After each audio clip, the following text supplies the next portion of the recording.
Alright, take 19. Work problems, yo. The struggles of organized labor in the 19th century. I hate this already. In the 19th century, there was an insane amount of conflict between bosses and employees. This conflict made many people fear an open-class warfare between the two groups. This would have been very dangerous for the public. Who's to blame? Well, a lot of people say that the boss man was to blame.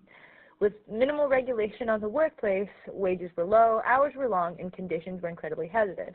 This was a time when labor laws and the minimum wage didn't exist. Employees began fighting for better conditions, and the bosses responded with fighting back. One of the ways were lockouts, and this wasn't being locked out of heaven. Employees actually weren't allowed to come back to work until they agreed to work under the boss's unfair or hazardous conditions. Okay. And if you did fight for what you believed in, you were blacklisted. This wasn't a cool, exclusive club, sorry, Mr. H, but companies actually exchanged these blacklists. If you were on a blacklist, companies weren't going to hire you because you were seen as a problem or a nuisance or just all around a bad employee. I still like you, Mr. H. Bosses would also hire private muzzly guards to be the heroes Gotham deserved, or just to protect the company. They would keep out strikers, they would keep employees under control, anything that the boss wanted, pretty much. I'm Batman. Okay, again. And when those guards didn't work, sometimes the state militia had to be called in to kick some serious butt. This was a time when the government was strongly on team management, so they would send in their forces against strikers. No, but seriously, no one has seen me and Batman in the same room, so I'm Batman. The joke has been made before, hun. I'm Batman. Okay. Again, at this time, the Gov was on team management, so court injunctions were sometimes made to force strikers to stop. Some people, like my bud Eugene V. Debs, would go against these court injunctions and keep on striking, at the risk of being charged, arrested, or anything.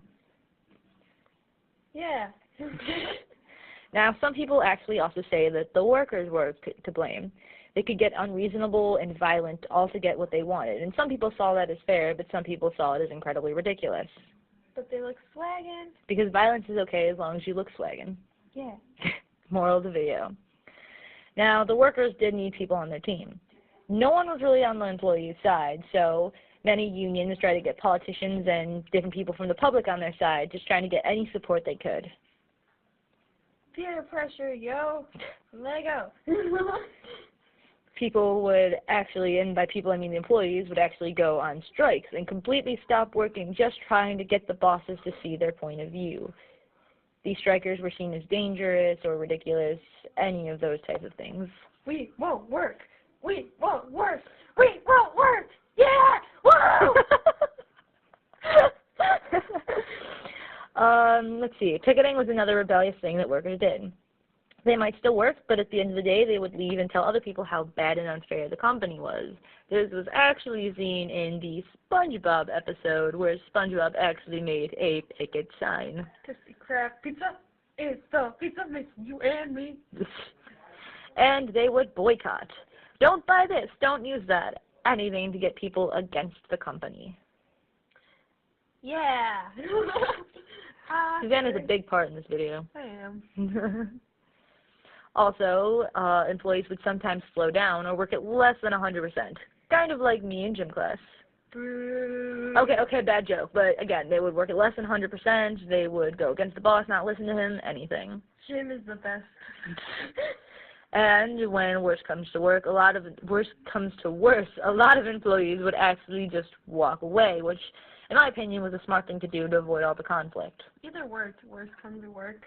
Worse comes to worst. This slide kind of speaks for itself. The point to all of this is that both the workers and the owners of companies really hurt our economy. Good job, Suzanne. Yay! I did something! Oh, God, scabs are gross. Kelly, not that kind of scab. Oh, shoot. Okay, so scab is a derogatory word for a replacement worker. Normally, immigrants were these scabs because they were willing to work really, really cheap. All right, the end. Cool. Made by me, voiced by Kelly. created using Powtoon.